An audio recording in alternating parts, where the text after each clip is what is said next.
습니다. 사랑의 하나님 은혜를 감사합니다. 오늘도 좋은 날 허락하여 주시옵시고 거룩한 주님날 9일대에 아버지 하나님 앞에 나와서 예배로 영광 올려드림을 감사를 드립니다. 이 예배 장소가 기적의 현장이 되게 도와주시옵시고 증거의 현장이 되게 도와주시옵시며 하나님의 복을 내려받는 그러한 축복의 현장이 우리 사랑교회가 되게 하여 주시옵소서. 우리 사랑교회를 출발하는 모든 성도님들마다 은혜 받게 도와주시옵시고 성령 충만함을 받게 도와주시옵시며 하나님을 아버님 알게 도와주십시고 예수 그리스도의 은혜를 깨달아서 아버님의 구원에 이르는 놀라운 축복 역사가 나타나게 하여 주시옵소서. 아버지 하나님 우리 사랑교회를 축복하여 주시되 2024년도 표와 같이 부흥하는 교회가 되게 도와주십시고 아버지 하나님 보시기에 아름다운 믿음의 교회가 우리 사랑교회가 되게 하여 주시옵소서. 이 시간 말씀을 증거할 때 하나님 말씀만 선포하게 도와주십시고 하나님의 크신 은혜가 넘쳐나게 하여 주시옵소서. 예수님 이름으로 기도합나이다. 아멘. 부탁을 인사하시겠습니다. 오직 예수님밖에 없습니다. 다시 한번 하겠습니다. 오직 예수님밖에 없습니다. 아멘. 자, 34절 말씀 보니까요. 그들이 건너가 게네사렛 땅에 이르렀다 그랬어요. 그들은 누굴 말하냐면은 예수님과 예수님 제자들을 말하죠. 예수님의 일행을 말하는 겁니다. 그들이 게네사렛 도착하기 전에 우리가 지난주에 말씀을 살펴봤지만은 바닷가에서 큰 바람과 파도를 만나가지고 제자들이 굉장히 어려움을 당할 적에 예수님께서 제자들을 향해 가지고 바다 위를 걸어서 오셨다고 했잖아요. 그리고 고난의 현장으로 예수님께 찾아오신 겁니다. 그래서 물 위를 걸어오시는 그 예수님을 본 베드로는 어떻게 했습니까? 예수님에게 주여 만일 주님이시거든 나를 명하사 물 위로 걸어오게 하소서라고 이렇게 말하니까 예수님께서 오라 그랬잖아요. 그러니까 예수님을 바라보고 바다 위를 갖다 건너갔어요. 걸어갔어요. 그런데 이게 주님을 바라보면서 주님으로 가던 베드로가 바람을 보고 또 무서워하니까 어떻게 했습니까? 물속으로 쏙 빠져버렸잖아요. 베드로는 그 긴박한 위험 속에서 뭐라고 말했습니까? 주여 나를 구원하소서라고 주님께 부르짖으니까 예수님께서 베드로의 손을 꽉 잡고 이렇게 세우셨잖아요. 그리고 믿음이 작은 자여 그렇게 말씀하시면서 배 위로 올라가니까 방랑과 풍랑이 잔잔해졌다. 우리가 지난주일날 우리가 말씀을 받은 그 말씀이잖아요. 그러니까 우리가 예수님만 바라보게 되면은 문제가 없어요. 근데 예수님을 믿고 바라본다고 하면서 세상을 바라보니까 환경을 바라보니까 현실을 바라보니까 믿음이 없어져 버린다 그 말이죠. 우리가 예수님을 전적으로 믿고 주님만 바라보게 되면은 우리는 하나님께서 우리의 길을 인도하신다. 내가 강단에서 자주 쓰는 말 있죠. 안 될 것 같은데 되게 하신다. 전혀 불가능할 것 같은데 가능하게 하신다. 이 사실을 믿고 믿음으로 받아들이고 정말 온전히 주님만 바라보면서 아무리 어려움이 있다 할지라도 결코 두려워하거나 낙심하지 말고 아버지 하나님만 따라가는 저와 되될 줄 믿습니다. 그래서 예수님께서 배에 올라오니까 바다가 풍랑이 파도가 잔잔해졌잖아요. 잔잔해가지고 어떻게 했습니까? 게네사렛으로 무사하게 신속하게 빨리 안전하게 왔다 그 말이에요. 시험을 통과하게 되면 그러니까 그 다음에는 문제가 저절로 해결되는 겁니다. 우리가 시험을 통과하지 못하기 때문에 어려운 상황에서 더 꼬이게 되고 더 힘들게 되고 매듭이 풀어지지 않으니까 더욱더 얽히게 되는 거다 그 말이죠. 그래서 본 말씀은 예수님께서 이제 제자들과 함께 게네사렛에 도착해가지고 일어난 사건이죠. 게네사렛은 어디냐면 갈릴리 해변에 다 있는 거잖아요. 갈릴리 해변에 다 있어요. 게네사렛이라는 동네도 해변가죠. 그래서 본문에서 그러니까 게네사렛이라는 그 지명을 특별히 거론하면서 게네사렛 사람들에 대해서 하나님께서는 예수님께서는 말씀하셨어요. 왜 그러냐? 게네사렛 사람들의 그 믿음의 상태가 너무나도 다른 사람들에 비해 가지고 굉장히 특출했기 때문에 그렇다 그 말이죠. 그래서 예수님을 대하는 태도가 남달랐던 그 게네사렛 사람들의 그러한 그 열심을 보면서 우리가 이 시간 은혜 받는 시간을 갖도록 하겠습니다. 그래서 이곳 게네사렛에서도 특별한 하나님의 능력과 치료의 역사가 일어난 거예요. 그래서 이 본 말씀 중심으로 해가지고 이 게네사렛 사람들이라는 제목으로 말씀이 선포될 때 많이 은혜 받으시길 바랍니다. 먼저 게네사렛 사람들은요 예수님인 줄 알아봤어요. 35절 한번 읽어볼까요? 그곳 사람들이 예수인 줄 알고 그 근방에 두루 통지하여 모든 병자를 예수께 데리고 와서 그랬죠. 예수님께서 게네사렛에 도착하니까 그곳 사람들이 예수님인 줄 갖다 알아봤다 그 말이죠. 본문에서 알고라는 단어는 자세히 안다는 얘기예요. 예수님을 보자마자 예수님이 바로 그 예수님이라는 걸 알았다 그 말이죠. 그 예수님이 어떤 예수님이에요? 그 소문대로 그 예수님이 오셨다 그 말이죠. 그 소문은 어떤 소문입니까? 가는 곳마다 기적을 일으키고 병자를 낫게 하시고 문제를 해결해 주시고 가는 곳마다 아버지 하나님의 천국 복음을 선포해 가지고 그들에게 아버지 하나님의 구원의 복음을 전파했던 그 예수님, 그 소문이 이미 다 퍼져 가지고 알았다 그 말이죠. 그래서 예수님에 대한 소문이 이제 게네사렛 사람들에게도 이미 다 널리 전파된 상태다 그 말이죠. 우리가 예수님을 안다는 것은요, 예수님을 안다는 것은 아주 대단히 중요한 겁니다.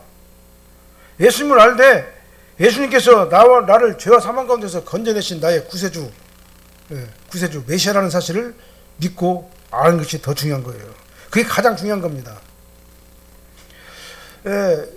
예수님을 갖다가 4대 성인 중에 한 사람 정도로만 아는 사람들이 많아요. 훌륭한 사람이다 이거예요. 예수님도 역사 시간에 태어났던 아주 훌륭한 성인 가운데서 한 사람이다. 그 정도는 인정을 해요. 사람들이 많이. 예수 안 믿는 사람들도 인정을 합니다.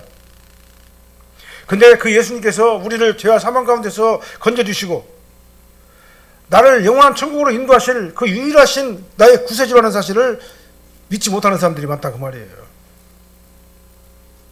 그러나 예수님에 대한 이런 인식, 예수님은 훌륭한 사람이면 나를 구원하신 하나님은 아니시다 라고 믿는 인식하는 그런 사람들은요, 구원을 받을 수가 없는 거예요. 그러니까요. 영생을 소유할 수가 없는 겁니다. 예수님께서 나의 구세주라는 사실이 믿어져 가지고 인격적으로 내 안에서 심령 깊은 곳에서 예수님이 나를 통해 가지고 입술로 고백되어져야 된다 그 말이죠. 믿음으로. 이 믿음의 고백이 없으면 아무리 예수님이 좋으신 분이라고 그건 다 알고 역사적으로 훌륭하신 분이었다라는 것을 인정하더라도 그 사람이 구원받은 천국 백성은 아니라는 말이에요. 마태복음 16장 13절 말씀 보면요, 예수님께서 제자들이 물어봤어요. 사람들이 나를 누구라 하느냐? 제자들이 물어봤어요. 그랬더니 제자들이 뭐라고 하느냐면은 더러는 세례 요한이라고도 하고 더러는 엘리야라고도 하고 어떤 이는 에레미야나 선지자 중에 한 사람이라고 말을 합니다. 그래서 예수님께서 뭐라고 말했어요? 제자들에게 그렇다면 너희들은 나를 누구라고 하느냐? 그러니까 베드로가 뭐라고 말했습니까? 주는 그리스도시요 살아계신 하나님의 아들이십니다. 이렇게 고백을 했잖아요. 예수님께서 이렇게 베드로가 고백을 하니까 뭐라고 말했습니까? 바위나 시몬아 내가 복이 있도다. 이를 내게 알게 하니는 혈육이 아니요 하늘에 계신 내 아버지시니라 그랬어요. 그러니까 주는 그리스도시요 살아계신 하나님의 아들이십니다. 이것이 믿어지는 것은요, 내 인간의 육신의 이성이나 내 인간의 지식이나 내 어떤 인간의 가지고 있는 어떤 생각을 가지고는요 이걸 갖다 믿을 수가 없는 거예요. 이 믿음의 고백을 할 수가 없는 거예요.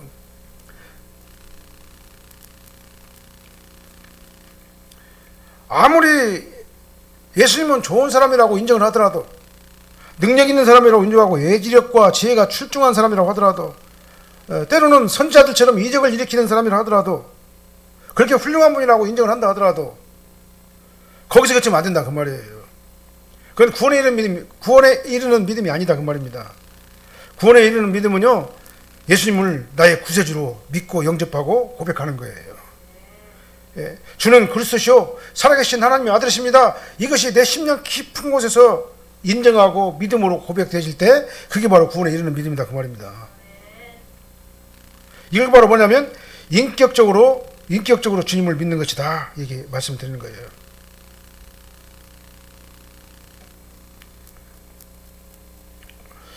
그래서 우리는 예수님을 믿고 고백하되 인격적으로 주님을 고백해야 될 줄로 믿습니다. 그리고 인격적으로 믿는단 말은 뭔 말이냐면요, 지식으로는 아는데 거기서 그치는 것이 아니라 내 마음 깊은 곳에서 동의하고 진심으로 믿어지면서 내 입술로 주는 그리스도시요 살아계신 하나님의 아들이십니다. 나는 주님을 통해서만 구원을 받고 내가 주님을 믿어가지고 영원한 천국으로 들어갑니다. 이 사실이 내 깊은 곳에서 인정하고 고백되어지는 것이 바로 인격적으로 예수님을 갖다 믿는 거예요. 예수님께서 말씀하신 것처럼 이 믿음은 혈육으로 오는 게 아니에요. 하나님께서 깨닫게 하셔야지만이 가능하다 그 말입니다. 내 판단이나 내 의지로 믿기로 해가지고 믿어지는 것이 아니라는 사실이에요. 하나님께서 성령으로 감동해 주셔가지고 나에게 그 믿음을 은혜로 주시니까 그 믿음으로 내가 믿어지는 것이다 그 말이죠. 그래야지만 어떻게 합니까? 우리 영적인 귀가 열려요. 영적인 귀가 열려야지 성경 말씀이 하나님 말씀으로 들려요. 그때부터는 그렇구나. 하나님께서 나 같은 죄인을 위해 가지고 십자가에 못 박혀 죽으시려고 예수님을 이 땅에 보내셨구나. 그렇게 해야지만이 영안이 열려요. 예수님을 하나님으로 바라보게 된다 그 말이에요. 그렇게 해야지만이 내 입술이 영적인 입술이 열려가지고 주는 그리스도시요 살아계신 하나님의 아들이십니다. 의심 없이 믿어주고 고백하게 되는 거예요. 이 본문에서 게네사렛 사람들이 예수님께서 단지 그들의 병이나 고쳐주고 문제나 해결해주고 기적이나 이렇게 가지고 그들의 필요를 갖다 채워주는 그런 분으로 알았다면요, 그것은 구원에 이르는 믿음은 아니에요. 엄격히 따져가지고 우리는 예수님을 단지 육신의 만족을 채워주는 그런 예수님, 내 문제나 해결해주는 그런 예수님, 그런 분이 아니라 나를 죄와 사망 가운데서 건져주시고 내 영혼의 문제, 내 인생의 영생의 문제를 해결해 주시는 그 하나님이신 것을 믿어야 된다 그 말이에요. 그러니까 우리가 예수님에 대한 그 정보를 누군가부터 들었다면은 거기에 그치면 안 되고 예수님을 알고 믿고 구원받는 단계까지 가야 된다 그 말입니다. 믿음의 주요 온전케 하시는 예수님을 바라보시기를 예수님으로 축원합니다. 그래서 구원의 역사가 내 심령 깊은 곳에서 내가 완전히 변화되는 그런 내가 되어야 될 줄 믿습니다. 그래서 이걸 갖다가 한마디로 압축하면 예수님을 인격적으로 만났다 그 말이에요. 성령께서 내 안에 들어오셔가지고 나를 감동하시니까 예수님이 믿어진다. 성경 말씀이 하나님 말씀으로 믿어지게 됐다. 이게 바로 예수님을 인격적으로 만나게 된 거예요. 지식으로 만난 게 아니에요. 그러니까요. 인격적으로 만나는 그런 저와 여러분들이 되시기를 예수님으로 축원합니다. 그 다음에 게네사렛 사람들은 예수님을 알았는데 알고 끝난 것이 아니라 예수님께서 오셨다고 사방에 알리고 데려왔죠. 35절 말씀 보니까 그래 나오죠. 다시 한번 읽어볼까요? 35절이요. 그곳 사람들이 예수인 줄 알고 그 근방에 두루 통제하여 모든 병든 자를 예수께 데리고 와서 예수님께 데리고 왔죠. 그 근방에 두루 통제했다. 그 말은 뭔 말이냐면은 그들이 알고 있는 모든 사람들에게 이 소식을 전하면서 빨리 오라고 소식을 전했다 그 말이에요. 그리고 데리고 왔다 그 말입니다. 걔네 사람들은 예수님을 알아보고 거기서 그친 게 아니에요. 그러니까요. 모든 사람에게 적극적으로 예수님을 알렸어요. 그리고 모든 병자를 예수님께 데리고 왔습니다. 예수님께 가기만 하면 낫는다.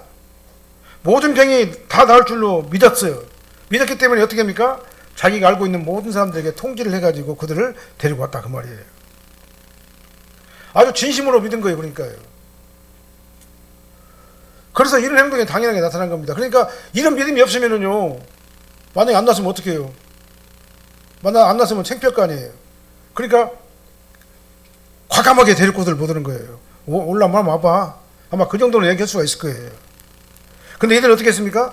진심으로 믿었어요. 그래서 모든 사람들에게 예수님을 전하고 그들을 데리고 교회로 데리고 왔다 그 말이에요. 이 믿음이 저함들에게 작동되시기를 예수님으로 축원합니다. 우리 사랑교회 2024년도 표어가 부흥하는 교회잖아요. 하나님께서 부흥시켜 주실 거예요. 이 자리가 다 채워주실 거예요. 우리가 지금 밑거름이 돼가지고 하나의 씨가 되시기를 예수님으로 축원합니다. 그래서 이 자리가 막 차고 넘칠 때 그 복을 누가 받느냐? 우리가 받는 거예요. 하나님께 영광 올려드리고 그 복을 누가 받느냐면 우리가 받는 것이다 그 말이죠.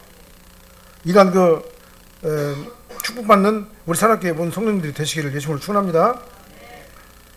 그래서 구원받은 우리가 먼저 예수님의 복음을 두려워하지 않냐고 담대하게 전하시기를 바랍니다. 그래서 지금 현재 우리 교회에서도 이런 일을 하려고 굉장히 시도를 많이 하고 있어요. 여러 번 시도를 하고 계속 시도를 할 겁니다. 언제까지요? 이루실 때까지. 예수님의 소식을 적극적으로 전한 이 게네사렛 사람들처럼 우리도 복음 전거를 활짝에 진심으로 적극적으로 그런 전하게 돼가지고 예수님을 기쁘게 드리는 우리가 되어야 될 줄 믿습니다. 그래서 최선을 다하는 저와 되시기를 예수님을 축원합니다. 그래서 우리가 해야 될 일은 뭐냐면요, 게네사렛 사람들처럼 실패한 자, 낙심에 처한 자, 좌절한 자, 병 걸린 자, 정말로 앞뒤 꼭지 다 막혀가지고는 어떻게 할 줄 모르는 그런 아주 절박한 위기에 처한 자, 그런 자들에게 예수님의 복음을 전하시기 바랍니다. 교회 가기만 하면 이 문제가 해결될 거야. 예수님에게 가기만 하면 이 문제가 해결될 거야. 예수님께서 그 옷자락을 만지기만 하더라도 이 문제는 해결될 거야. 생명 복음을 전하시기를 예수님을 축원합니다. 그래서 예배는요, 우리 교회는 모든 문제가 있는 사람들이 다 모여야 되는 거예요.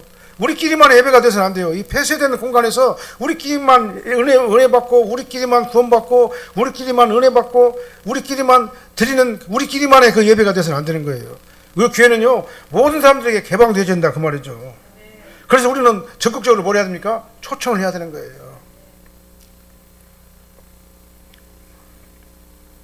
그래서 우리 교회 하나님의 백성들로 가득하게 될 적에 누가 기뻐하십니까? 첫째로 하나님께서 기뻐하셔요. 하나님께서 기뻐하시고 우리는 어떻게 됩니까? 하나님께서 그 기뻐하심을 따라가지고 하나님께서 주시는 축복을, 평강을 누리게 된다 그 말이죠. 적극 참여해 주시기 바랍니다. 이것은요, 몰라, 일반 사업체나 예를 들어서 어떤 단체 같으면은 어떤 뭐 영리를 목적으로 어떤 것을 목적으로 할 수도 있겠죠. 그러나 이건 영리 목적이 아니에요. 그 사람이 진짜 불쌍해가지고 예수님께로 데려와가지고 그들로 하여금 구원받고 하나님의 천국 백성이 되게 하는 것이다 그 말이죠. 본문 말씀을 잘 살펴보게 되면은 이 게네사렛 사람들은요, 예수님 때문에 아주 그냥 마음의 상태가 막 흥분된 상태라고 볼 수가 있어요. 그들은 이미 예수님의 소문을 듣고 예수님이 어떤 분이라는 걸 다 알았다 그 말이죠. 예수님께 가기만 하면 문제가 해결된다, 이걸 잘 알고 있었다 그 말이죠. 그들에서 막 그들이 흥분하는 그런 마음 상태를 가지고 많은 사람들에게 막 초청을 한 거다 그 말이에요. 이번 기회를 절대로 놓칠 수가 없었어요. 예수님이 언제 또 올지 모르니까. 우리에게도 이런 관심과 동참이 필요할 줄로 믿습니다. 그러면 교회는요, 반드시 부흥하게 될 거예요. 그리고 교회가 기적의 현장이 될 겁니다. 사람들을 데릴 거면은요, 이 목사님이 내가 막 기적을 일으키는 게 아니에요. 하나님께서, 성령께서 역사하시는 거예요. 데려오시기만 하면은 그 역사를 이루시는 분이 누구냐? 기적을 하나님께서 하시는 거예요. 성령님의 감동을 통해 가지고 병든 자가 낫게 되고 문제가 해결되고 이곳에 오는 자들마다 모든 문제들이 다 해결되게 되는 거예요. 그걸 누가 하시느냐? 하나님께서 하신다 그 말입니다. 이 교회는 영적 기관이기 때문에 어떤 인간이 하는 게 아니다 그 말이에요. 이걸 믿고 우리는 어떻게 합니까? 적극적으로 초청해 가지고 교회로 다 데리고 와야 되는 거예요. 그럼 하나님께서 모든 사람들의 문제를 적극적으로 해결해 줄 줄로 믿으시기를 바랍니다.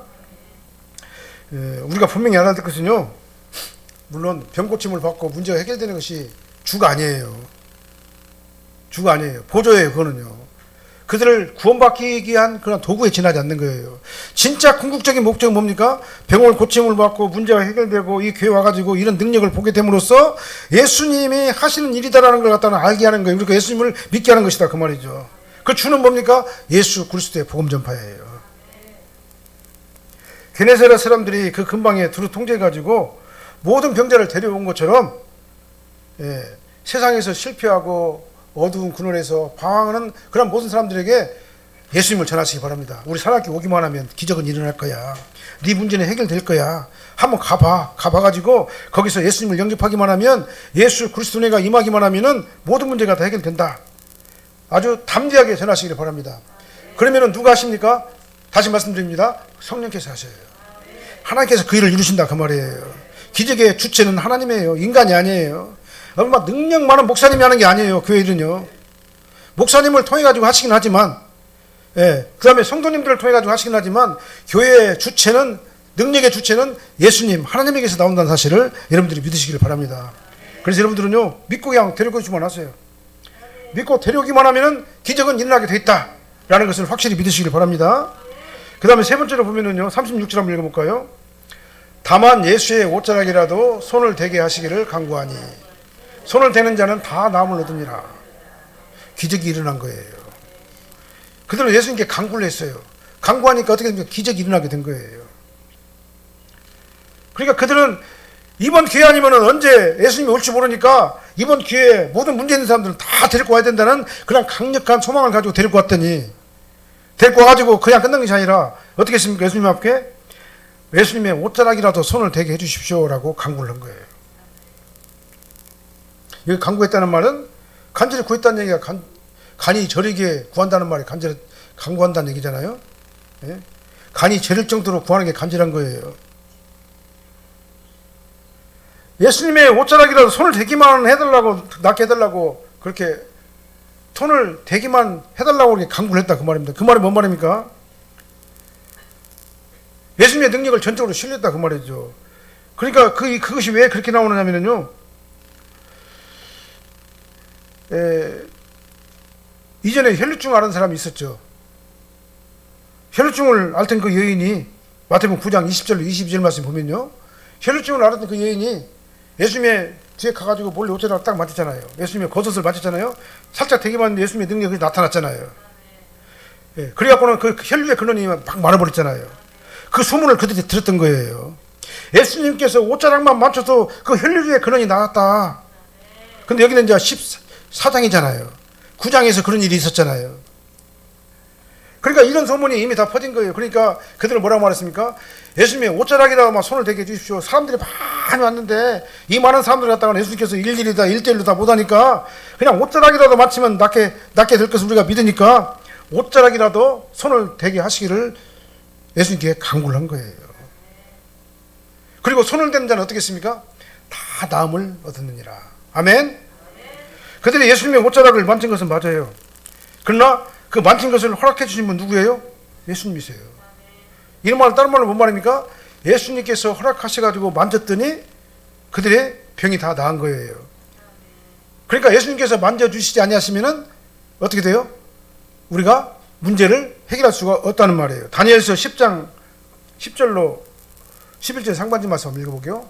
한 손이 있어 나를 어루만지기로 내가 떨었더니 그가 내 무릎과 손바닥이 땅에 닿게 일으키고 내게 이르되 큰 은총을 받은 사람 다니엘아, 내가 너에게 이르는 말을 깨닫고 일어서라. 내가 내게 보내심을 받았느니라 하더라. 다니엘이요, 하나님의 손이 다니엘을 갖다가 딱 만져주시니까 기적이 일어난 거예요. 깨닫게 하셨어요. 그 다음에 두려움을 갖다가 몰아채셨어요. 하나님의 손이 다니엘을 만지니까, 그리고 기도를 응답해 주셨어요. 그리고 네가 기도하기 시작하기 전에 이미 기도를 시작할 때 이미 내가 그 기도를 응답했다라고 하나님께서 이 기도 응답 사실을 알려준 거예요. 하나님의 손이 여러 만지기만 하면요, 기적은 일어나요. 응답되는 거예요. 그렇게 될 줄을 믿으시길 바랍니다. 우리도 마찬가지예요. 우리가 간구할 적에 하나님께서는 우리의 간구를 미리 들으시는 거예요. 예, 그리고 우리 기도를 갖다가 최선을 다해서 간절히 구하는 그 기도를 하나님께서는 들으시는 거예요. 오늘 본문에서도 예수님께서 모든 병자를 만져주셨기 때문에 그들이 남을 입은 겁니다. 예수님, 옷자락만이라도 만지게 해주십시오. 먼저 예수님에게 손을 들어서 간구하시길 바랍니다. 손을 내미시길 바랍니다. 그러면 그 예수님께서 나의 손을 꽉 잡아버리기만 하면 기적은 즉시 나타나게 되는 거예요.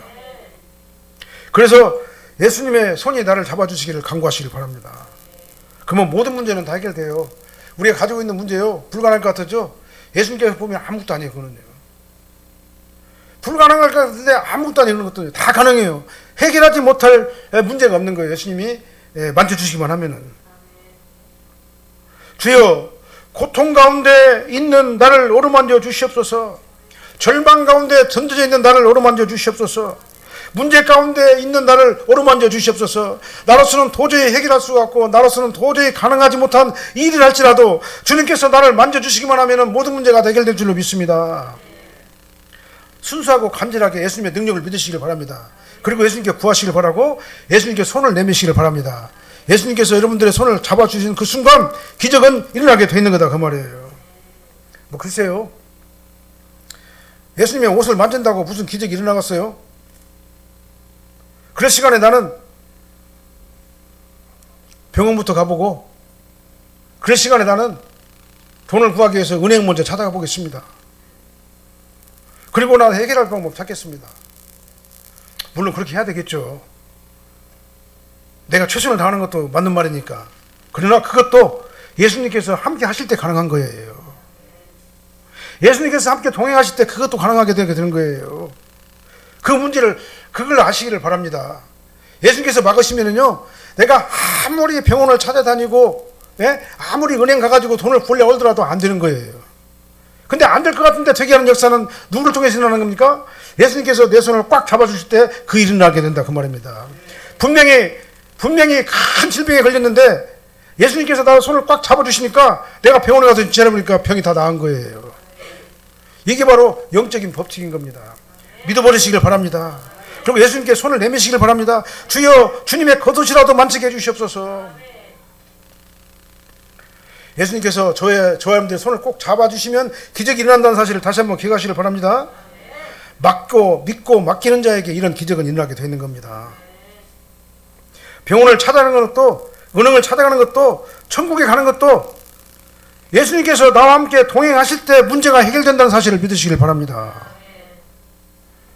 우리 인간은요, 너무나 제한적이에요. 능력이 한계가 있습니다. 우리 인간은 할 수 있는 일보다 할 수 없는 일이 더 많아요. 할 수 없는 일이 더 많아요.